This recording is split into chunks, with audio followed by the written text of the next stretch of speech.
Okay, this is the critical lap. This is the critical lap. Confirm. Leave me alone. I know what to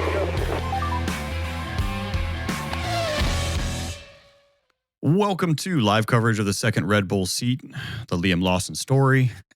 Joining us today for an update on the Liam Lawson story. In reality, you joined the Critical Lab. Welcome back to the Critical Lab. Daniel, how are you? Doing pretty good, man. Live coverage is pretty much accurate. We've all been on the edge of our seat for a while. For the whole week. I mean, Yeah. for really like 3 weeks. It's been 3 solid weeks. Well, I mean, if you want to go that route, I mean, I've been wanting Tsunoda in that second Red Bull seat since before Lawson got it. So Nice. I love the I was here before it was cool mentality. well, it's not even that. I mean, like if we're gonna just jump into this whole second Red Bull seat debacle, Yeah.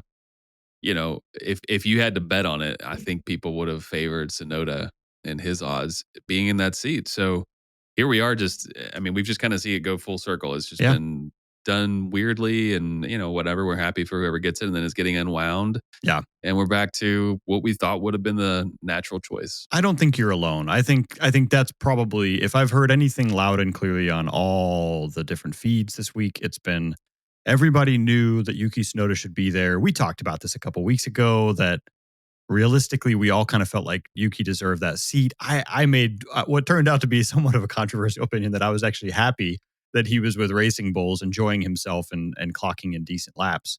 But I think the reality is he wanted that seat. Everyone wants that second Red Bull seat, and that's not really diminished that much by what's going on. So, but yeah, some quick introductions. Welcome to the Critical Lap. This is kind of your one-stop shop for all things F1. I am one of your hosts, Ruben, relative newcomer to the sport, and enjoying every minute of it. And I'm Daniel. I'm your other host. I'm old. I've been here a while, and I'm here to help if I can. Well, we've already jumped into it pretty quickly, but Liam got exactly 2.5 races, depending on how you count that sprint race. I did the math on it. I made a joke to you the other day that his 90-day free subscription for a Red Bull seat had expired, but he made it 96 days exactly. And that's only if you count to the day they announced him leaving. If you count to the day he finished his last race, he got from signature in December until his last race, he got 93 days. 93 days in a Red Bull second seat. That's a solid run, honestly. I mean, I would probably I'd shell out some cash to be in the Red Bull seat for a day or two, just to see what it's like. Yeah, at this point, they're not paying him. It's how much would you pay to be in a Red Bull seat for 90 days?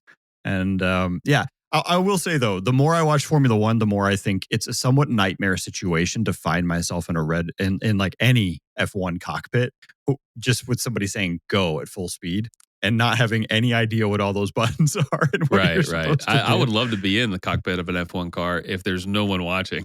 No one I watching. I want to take it for a spin. I want to see if I can, take it go fast, but I don't want anybody holding me accountable or looking at telemetry. Right. Telemetry. Excuse me. Telemetry. It's a hard word. Let's be honest. Telemetry. Yeah. Just keep me out of one of those seats. Yeah, maybe a whole weekend at like Coda or something with big runoff areas, lots of time, lots of engineers. Yeah. Very gentle on the radio. No criticism. Yeah, No not coming laps. over and being like, hey, maybe use a little less of that curb on turn 12. Yeah. Nope. But I want to. Well, all right. Liam only got a few races. You know, what's ironic about this is I am trying to watch Drive to Survive. The more I watch F1, I don't know if this is for those of you out there who watch Drive to Survive, maybe came into this through Drive to Survive.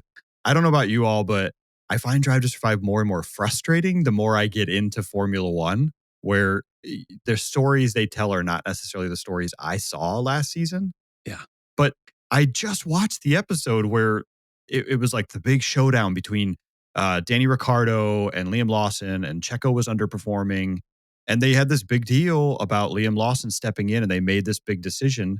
And so it feels a little odd to watch that, and on the heels of that, find out now that's it. He's back down to Racing Bull. I mean, he still has a Formula One seat, but a little disappointing. I don't remember when Drive to Survive was coming out, like the new season was coming out before, but it seems like they came out this year really close to when actual races began. Yeah.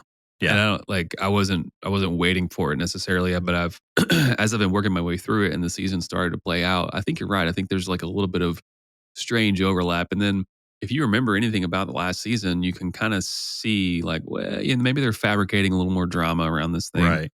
I'll point to uh, Carlos signing at Williams and think like, was it that much? Was there that Right. much going on? And then I'll think about. I think this is all happening in episode 2, but when with like Alpine bidding for Carlos Sainz as well, and a little bit, with like and like, is he going to show up to the guy, hotel room and sign the papers? Yeah. Right. Yeah. But then the Mercedes, like Toto and George, that whole thing playing out where like George DNFs at Silverstone, and then I don't know if he gets a podium or if he wins the race the next week.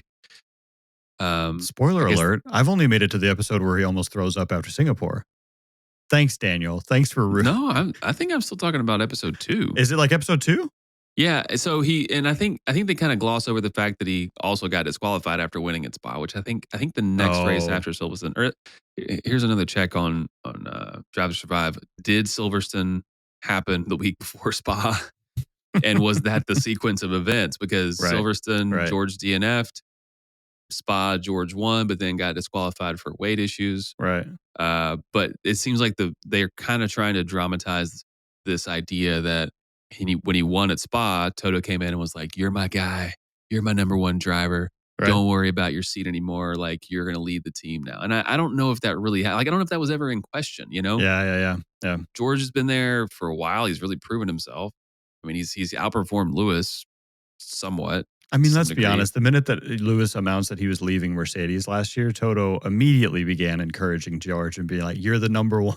You got this." I'm sure. I would hope. You got to step up. Yeah. Anyway, well, Drive to Survive, folks. Drive to Survive is a little tough. I will say, I don't know. Probably, I think I'm in a very big boat with a lot of people when I say that my spouse, my significant other, really kind of liked Drive to Survive, and we would watch it together. And then now she's not a big fan of knowledgeable Ruben, who will say stuff like, "That didn't happen. No, hold on a minute. Oh, they're going back in time now." You're ruining it for me. Yeah, exactly. Like there's a big moment and I'm like, hang on, that didn't even happen in the same race. Like look at his face. He's got helmet marks on it. And the shot before he did it. So this happened at least hours apart. And she's like, "That's fascinating. Shut up. I'm trying to find out what happens next."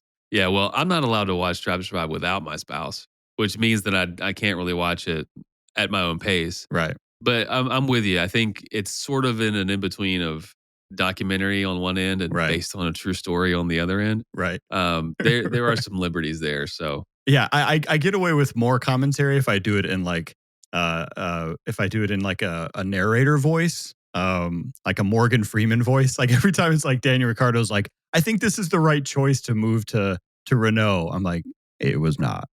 And she's a big fan of that, but or she'll now start looking at me and say like, was that a good move? I'm like, "Nah, that didn't work out." So anyway, all right. Well, if anyone at Drive to Survive is listening, hear us out. We like the show. We like what it's done for the sport, at least for viewership here in the States. But for us real fans, I would say that I'm kind of tired of hearing like the fake radio announcer narration. Like just narrate it. Don't try to tell me that this was like as the race was happening, these were the things being said. Right. I don't know. Yeah, they'll constantly like show somebody getting like P1 provisional pole in qualifying, and they'll be like, "This is your chance, Leclerc," and he'll roll out of the garage. I'm like, he's not rolling out of the garage. Like they're all out there with the. Yeah. Anyways, we're gonna leave Drive to Survive out of it because I'm here because of it, and I love that show. Despite its many flaws, but and it's a fantastic filling in of the gaps, whether it's super accurate or not. It's great 4K quality video, behind the scenes. It's just more F1, guys, and that's not more F1. Yeah, and great memes. But I will. So back to what I was saying was I just got through the episode where they called out like it's Liam. He's got that killer instinct. He's just got something above and beyond. And then if you didn't cry when Danny Ricciardo checked out last year, you don't have a heart. You need to go back and watch that, because when Danny checked out, we all got sad about that. He lost his seat to Liam, who then took Checo's seat. I think we all knew Checo was going, but we all kind of like Checo too. Oh, love Checo. So Lawson, and I think, what's his name? State the obvious commentator, if you're not in the... Buxton? Anyway. Yeah, Palmer? Buxton. I think Will Buxton made a comment about when was last time that a rookie effectively took the spot of two veteran drivers? When Liam took Danny Ricciardo's spot, he not only took his spot on formerly the VCARB team, AlphaTauri, yeah, Barb. VCARB, new VCARB, yeah, Barb. He also Just took, Barb. yeah, he also took the next seat up, which was Checo's. And Danny Ricciardo did not come back, so we don't have him back in the VCARB seat. I just think it's interesting switching back to the fact now that not only did all that go down, but Liam Lawson's out after 2.5 drives. I will say, I don't know if you saw the news that like right off the bat, Christian Horner or Helmut Marko immediately confirmed Yuki will hold this seat for the entire year, like through the end of the season. That's new to me. I didn't Okay. realize that. Yeah. I mean, one thing I was going to point out about this whole thing is that at least Liam didn't just have the misfortune of like, flying too close to the sun and falling completely off the grid. Right. At least he got to go back to the Barb car. Yeah. Say what you will about the decision to put him in there in the first place and it kind of, Right. Tsunoda being passed up. At least, it's kind of gone back to what I think it should have been all along, Sure. at least personal opinion. So yeah, good for Liam there. I mean, you hate to see him fail. It's interesting churn. It's interesting, things to watch happen. Right. Yeah. But really and truly, I wish we had started the season with Tsunoda. Maybe Tsunoda would have been in a better place to kind of learn the car, get up to speed. And, even if he wasn't, even if he was just in the points every once in a while, right. Or, 1 out of 2 races, then I think you could say, okay, he's coming along. It's the learning curve is being followed up or whatever. Well, and so to be honest, Red Bull's getting a lot of flack. I think they deserve a little bit. And so I think it's fair, right? You're a big team, you got a lot of money, and you're making the shots, you're calling the shots here. They made the choices, and I think they have to kind of deal with it, and they are dealing with the fallout from it. So, but that aside, Red Bull's making decisions that are relatively logical, right? Like, sure. Should they have put Liam in? I don't know. Maybe not. Maybe not. There's always been debate over whether Yuki is mature enough for the role or whether he's still kind of crashing out too often or whatnot. I don't know. Ultimately that comes down to understanding your drivers, and they clearly saw something in Liam that was a good fit. They're making the right decision now, right? Right now they're staring down the barrel of 4th place in the Constructors. Maybe 5th. I mean, it's only 2 races in, but they're not beating McLaren, they're not beating Ferrari, and they're not beating Mercedes at the current pace they're going. Yeah, at the pace they're going, barring these, if you get rid of these disqualifications that Ferrari suffered last week. Right. Yeah. And that's with Max performing, as we've jokingly called it, on his own little team of high performance. Yeah. And he's not winning the championship, not by 2 or 3 spots at the current pace he's going. So you already have your number 1 driver who's going to be struggling to get the driver's championship. You got 3rd place in the Constructors last year. Now you're looking at 4th, maybe 5th. You got to do everything you can to protect your brand this year, or you're not only going to lose like Verstappen next year to another team, you might lose Yuki. Like, you frustrated the guy, you put him in the in the junior team. At some point, your best drivers are all going to start looking around and saying, I'm not entirely sure why I should be trying to fight for this seat. Yeah, no, it's a really clear signal to anybody that would consider Red Bull as a spot. I mean, Red Bull 2022, 2023, anybody would say yes to that seat. Right. Just because it gives you the chance to really be competitive. When the car's not performing, when the team's kind of like, when it's too hard to drive and the team's not really bringing the best product forward. Right. Yeah, I think you throw in this volatility there. Either the contract starts looking a lot different, or there's big penalties, or right. I think Red Bull, on the one hand, thank you for taking a gamble, right? Like younger guy, less proven, but if you see something that no one else sees, or if the telemetry says something, I mean, okay, great. Thanks for the look, because no risk, no reward, nothing ventured, nothing gained, right? Sure. So let's say Liam was just a prodigy and the car was a little bit more drivable, and then he's right behind Max or competing with Max, and they're, it's making for great racing. Thank you for that, for making that gamble, because Tsunoda was a little bit more of a safe bet. More laps in a Formula One car, right? More time to develop with the team, with the sister, child, whatever team whatever you want to call Barb here, relevant to Red Bull. So I think that's good. But on the other hand, to just kind of chew them up and spit them out so quickly and so ruthlessly, I think that's almost as, I mean, what does that mean to everybody? What does I that mean to the know that drivers? You know, that's where I do think Red Bull. I think they're feeling it. I do think they deserve a little bit of responsibility. They need to take some accountability here. And obviously, look, you're going to get both perspectives. We're going to get some people who say that's a sport. It's not a finishing school. There's only 20 drivers. Get it together or get out. Right? Like hmm time's up. And then you're going to get the other half that say, fine, but you're running through and burning through some really good drivers because you didn't have the patience to give them more than 2 races. yeah, Like that's on you. Like, is Liam Lawson a great driver? Yeah, probably. If you keep treating him like that, no. If you just drop him in and out of high performing cars where he's all over the map, then you're going to destroy his confidence and waste what would have been great talent. But yeah. and Well, arguably they've done that a lot, right? Like you've got some true. good drivers on the track right now that Red Bull churned out pretty fast. Gasly and Albon come to mind. I mean, even Daniel Ricciardo, right? Like he just kind of had this like roller coaster of a career with Red Bull, and he still holds the highest number of races as Max Verstappen's teammate. I think that's the biggest factor here. You know, Red Bull Mm, really matched up the right person with the right car in choosing Max, and there's no shame or no blame there. So you know, everything else, I guess, is just collateral damage, right? But Sonoda, I think he's going to have the right amount of confidence to take maybe like be a little closer to the edge with the car, drivable or undrivable. I don't know. If we could get into his driving style a little bit here. He's late on the brakes and slow mid corner, gives him better rotation, like quicker rotation. okay. Something that is kind of like a Michael Schumacher style, where he was a little harder on the tires in the middle of the corner, and that's what got him his uh, competitive edge, or his he was aggressive in that way, where he would come in a little bit later into the corner, but slow down a little bit more and just kind of turn the car. You know, tires be damned. Back when the tires weren't just little delicate balloons like the Pirellis today. Uh, so Sonoda likes a front end So car or front end bias car. okay. So for front end bias car, these are terms I still hear thrown around that I'm lost on. So what you're saying is there's a lot of different ways to approach a turn.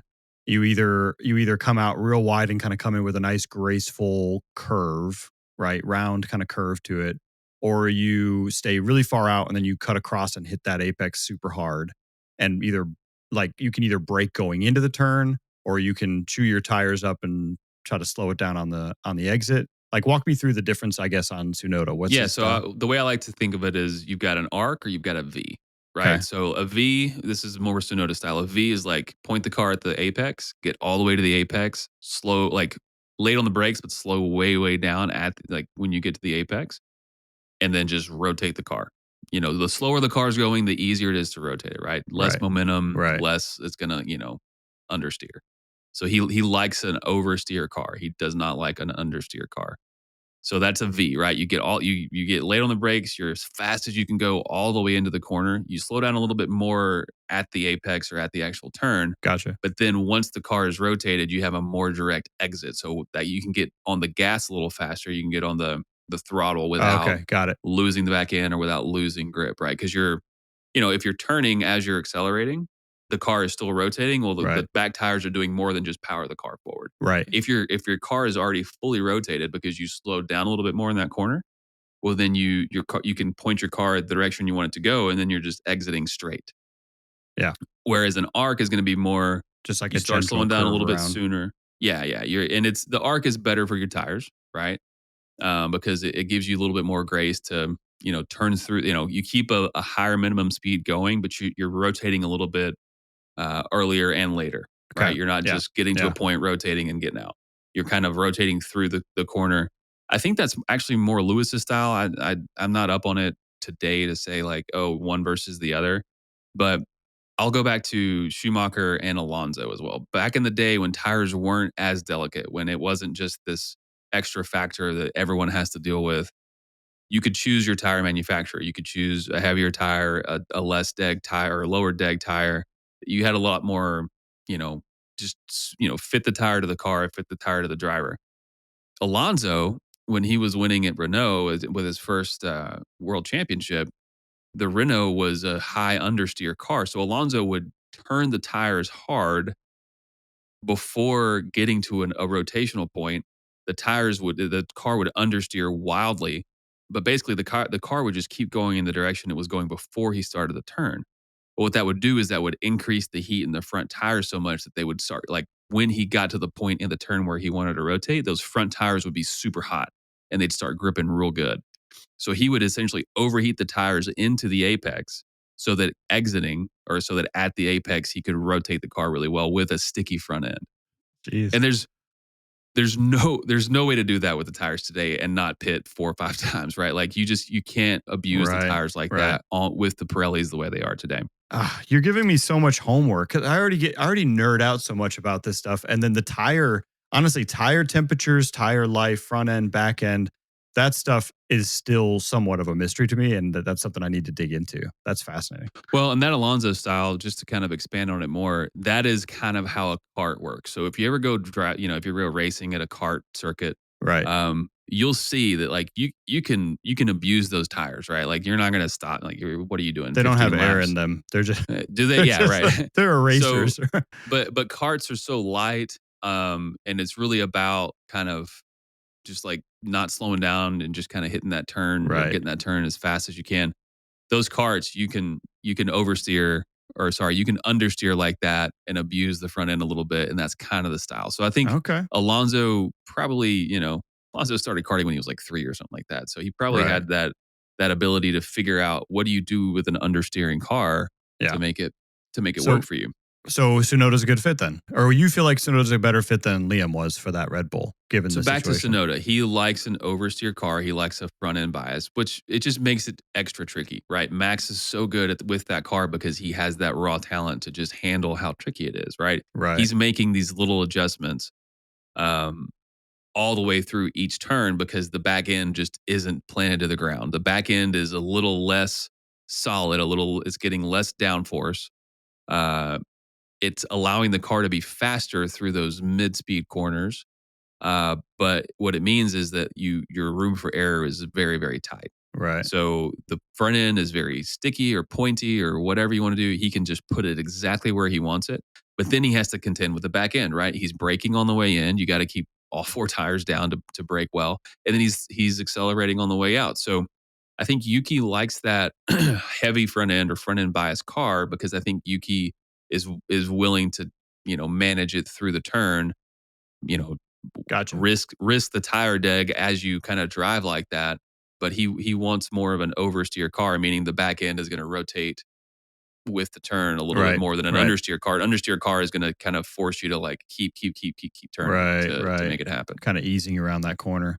Yeah. Okay. Well, that's good news because I genuinely want to see Yuki perform well. I think that's at this point. There's so many like downsides, and I don't think we really want to consider a situation where Yuki is now underperforming and everyone's second guessing their choices here. I'd love to see Yuki step in and actually succeed despite all expectations. Yeah, I mean, guys, he's been on the F1 grid since 2021. Yeah. In 2021, Raikkonen was still racing. Yeah. Vettel was still racing. Yeah. Alonso was in an Alpine, I think. On his debut race, Tsunoda placed P9 for AlphaTauri. He was in the points for the Red Bull sister team. And before, these were like the squared off wings. Everything was real boxy and lots of, wingtip vortices and wake turbulence. And he had some really good overtakes in that race. I mean, he had one of those strong debuts that you'd expect from somebody who should be suited to drive a car like a Red Bull. Well, and there was always talk about him being a little bit of a hothead, a little bit immature, shouting on the radio and crashing out a lot early on. I haven't seen that a lot lately. I mean, I've seen fiery radio from other drivers and not Yuki necessarily recently. And I'm not. Yeah, or at least really nothing sure. to like rise to where they would put it out. I mean, he did get fined at one point, like $40,000 for using a dated term for Yep, I saw that. Yeah, and we'll just chalk that up to like lost in translation for Yuki. I'm not holding it against him, but that's like all of the bad language, right? For these European drivers, they're like, this is what I learned from the other drivers. Is it a bad word? Right. But no, you're right. I think he's way more mature, and he should be. I mean, 3, 4. I mean, this is his fifth Formula One season, right? Yeah. Like some people don't last more than that 1 or 2 seasons. Like, he's doing really good. And I think he's had gradual increases in performance. That maturity's there. Sure. Again, why he's not in the Red Bull, or why wasn't he chosen for the Red Bull seat anyway? I don't We'll know, never but know. I think it's a logical fit. Well, he's got a chance now, and it's exciting to see him move up to that mid-tier team or that mid-pack team. Speaking of high-performing teams, a big bit of coverage on this. Saw a positive statement come out from Toto.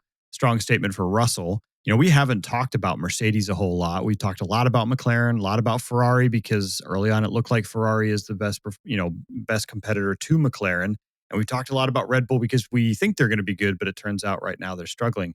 Mercedes is making a really strong bid for the clear number 2 in constructors, based really on consistency. And if you look at their drivers, I think we all thought Ferrari and McLaren would have the 2 best driver pairings competitively wise. But after those disqualifications, George Russell and Kimi Antonelli are looking really attractive right now. Yeah. Mercedes has always been consistent. I mean, yeah, they've had a few little faux pas here and there. I think one time they put Bottas's wheels on wrong, or they swapped them, or they they've took had those a few side pods long off the car in 2022. yeah, A small little. yeah. So they've got a few things here and there, but like they really are just tight. They're always tight, right? Right. So hey, like I've always said, it takes a village. Every win is deserved and earned. And if you don't have that good, let's just call it back office. If you don't have that good back office, it's not going to happen. Right. Well, and I think they still, even in 2022, I think Mercedes came in 3rd in the constructors back when they took off their side pods, and they came in 2nd in 23. So they've been extremely consistent, even given quote unquote their struggles and underperforming cars. I think that's only because they were neck and neck with Red Bull up until 2021, and then Red Bull took such a leap in 22 and 23 that Mercedes by default looked bad, but they've been 2nd and 3rd for a while, right up until last year. So Mercedes looking really strong. Kimi Antonelli, he honestly has been the best performing rookie right now, or at least watching. He seems to be the most consistent. You kind of forget pretty quickly he is a rookie. And everybody agreed, because last week at the Chinese Grand Prix, they voted him driver of the day, which I think took him by surprise as well. So solid performance by Mercedes. Looking forward to seeing them this weekend. Yeah, and so when you say something like that, and you say Mercedes is there and they're solidly in 2nd place, it kind of makes you think, it's McLaren's to lose. McLaren, I think the car is going to be outperforming the Mercedes, at least for the next several races, until some upgrades are brought. And if McLaren doesn't bring enough upgrades to stay ahead, and other teams do. So, yeah, I mean, I'm thinking of it that way right now. Now, if Yuki comes in and just blows us all away with something equal to Max or close to Max, then I think Red Bull's back in, and it's kind of anyone's game in that top 4. Right. Yeah. If Red Bull can step it up, because right now Red Bull is still in 3rd, and they're a decent 3rd, a decent way away from Williams, which is in 4th, and Ferrari, which is tied for 4th, down in 5th. I think Williams got there first, and you always get priority for that. But look, Ferrari, they had a double DQ. We'll talk about that a little bit more later this week in our race preview for Japan. But without that double DQ, they had a great weekend last weekend. But I think Ferrari's going to come running back. Roaring back, rather. Prancing back, if you will. Prancing back, galloping, cantering. Cantering is the word you hear old Coulthard use a lot. Winning it at a canter. Anyway, they'll come back, I think. But more to come on that. Scottish term that I'm not familiar with. Listen, one thing we've got to cover news-wise this week. This was bigger than Liam and Yuki, let's be honest. What's next for Valtteri Bottas? It turns out it's testing in a McLaren, which I think turns some heads. Well, what do you think's happening? Do you think they're worried about losing a driver? Do you think they just want a better reserve driver?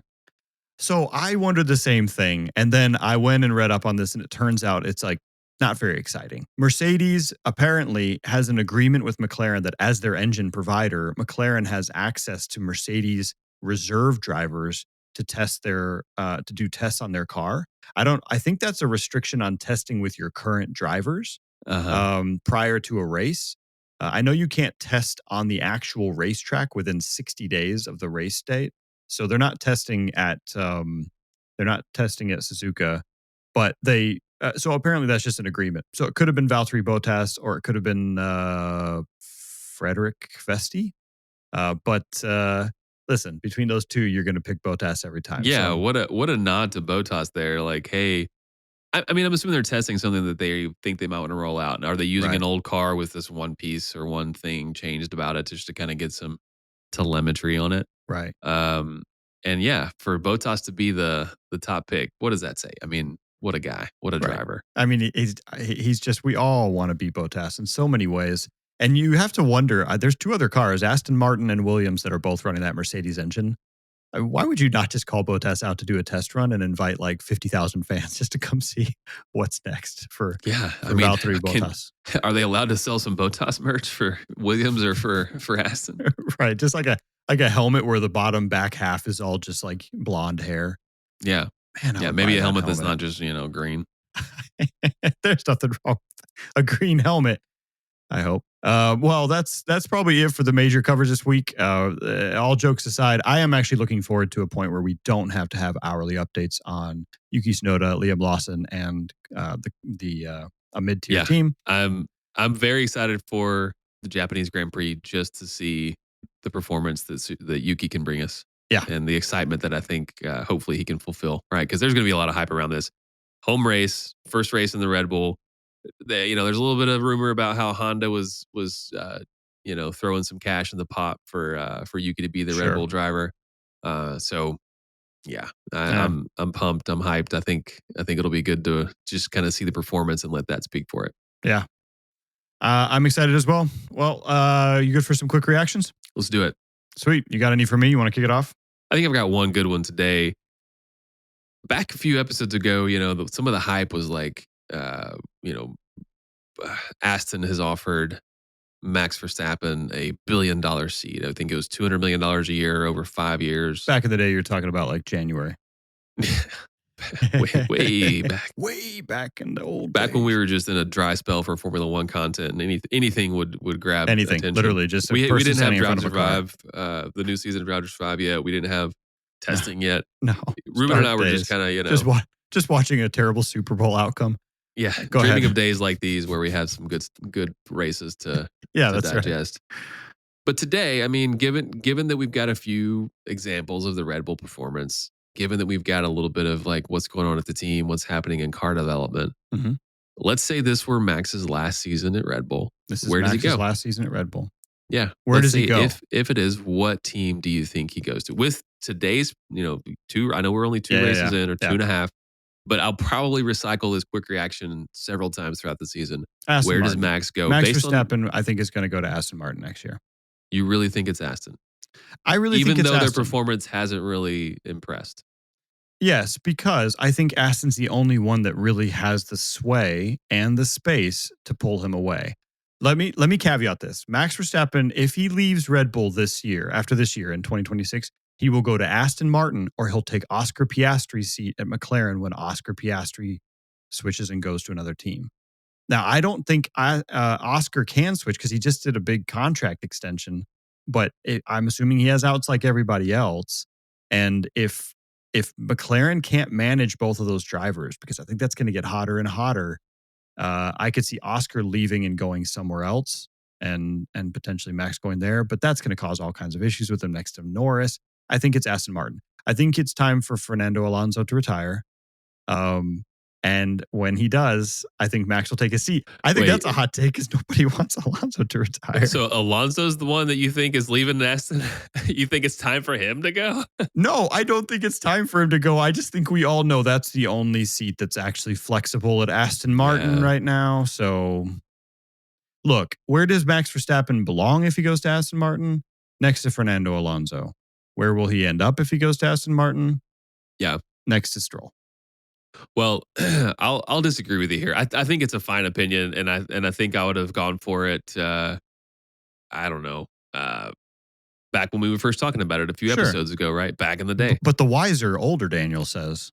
But now that I'm this many days / months older, Audi, I think, is the sleeper here. I think everything Audi has done in motorsport, they have succeeded. You think Max Verstappen is going to Audi next year if he leaves? Look, both teams, like all teams, have to undergo this regulation change, right? Okay. Yes, Aston has Adrian Newey, but I don't know. I mean, to me, the more exciting, probably bigger payday, maybe not bigger payday. I don't know.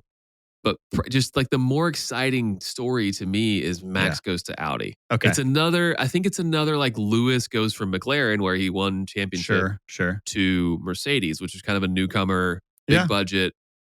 I think Audi has Okay. kind of the chops and the history to say, look, we're gonna give this a really good run. I mean, Audi's not in LMP or World Endurance anymore. They took a Right. break because they were just so successful. They were just like, you know what, we're They gonna do like some let other somebody stuff. else win for a while. That is Max's Yeah. style. Let somebody else win for a while. Yeah, I mean, to me, Audi's the Okay. sleeper I love destination that. for I Max love that. because I think that they have a good chance at maybe not Yeah. the very first year they're in it, but maybe year 2, year 3. Okay. To be honest, I forgot a little bit about Audi right now. There's still that green car that's underperforming a little bit. As long as he doesn't take Hülkenberg's spot, I'm okay with that. Yeah, But I yeah, like we don't want Hülkenberg that. where he is. Yeah. And honestly, if he can't go there, we got a Cadillac team coming in, so we can put Verstappen on the Caddies. Ooh, Verstappen could become a Yankee. Is that what you're saying? I think he would hate that. I don't know why, but I really feel like he would hate that. But I would love to have him over here on the Cadillac team. I'm going to be a little bit of a Cadillac fan just because, America. Well, yeah, because America. But I would love I to see mean, nothing Verstappen but there. the best is what I would say. Yeah. So yeah. All right. Well, I got a quick reaction for you. Are hear you it. saving up for the Ferrari F44, Lewis Hamilton's Ferrari car, based on the Ferrari F40, famously pictured in his first Ferrari photo in front of Enzo's house? Man, the Ferrari F40 is the thing of it's just Yeah. it's pretty. It's pretty. I don't even know. I'm speechless. The Yeah. Ferrari F40 is every boy's dream, Mhm. right? Every little boy's dream. There is not a And every man's goal. sure. There is not a better looking, more nostalgic embodiment of guys' love for cars than the F40. There just isn't. I mean, it's just like in 2025, like you could argue that there's a better supercar of the time Sure. out there. There's all these, but to me, it is just the most poster on the wall in your room car ever. Yeah. So if you're going to update it and you're going to combine a guy like Lewis Hamilton, greatest of all time, in the mix, and it's going to be, yeah, I mean, I don't know how many doll hairs I got to save up to get that, but, and I don't know, I mean, I doubt I'll ever get there. So unless it's also intended to be a little bit accessible to the everyman, Yeah. no, I don't know if I'll be saving up for it. But you know what? You're not I'm gonna be looking at it long and hard. saving. Whenever those photos come I up. am saving up for it. If by saving up you mean saving for retirement, and we'll pull all that out. It looks good Yeah. enough. I'm saving up for Yeah. it if my retirement account somehow is no longer relevant to my Right. existence. I don't know if I win the Right. lottery or if Right. I just think it's funny that I was looking, I thought some engineer, I'm sure, said we should call it the F41. Like, no, we're not going to call it the 41. We're going to call it the F44. Lewis. Yeah. Hashtag grateful. It makes too much sense to make it the F44. Yeah. That is perfect. I mean, It's a perfect alignment. I hope it's not a disappointment. I hope that they stick with the spirit of the F40. I mean, also an F50 exists. There's already been a successor to the F40, the F50. Right. This is iPhone skipping the 9. I'm sure it's a better car overall. I'm sure it was like better, more advanced and everything. I don't like it as much. I don't like the way it looks. I just like the look of the F40 more. Yeah. So I can't imagine what it's going to look like, but I am excited. And I hope it's sure, good. I'm saving up. How about I hope that? it's I'm going to start saving now.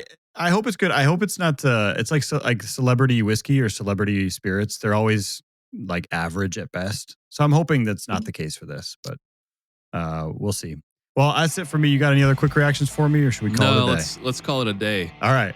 Well, on that note, then, if you've reached the end of another great episode, thank you for joining us. If you're new, thanks for joining us as well. Please make sure to add a comment, like or subscribe for more content. We'll be joining you later this week for a preview on the Japanese Grand Prix. Looking forward to that, and I'm sure there will be another update about Red Bull by that time. Absolutely. All right. All right. Thanks, We'll everybody. see you next time. Bye-bye.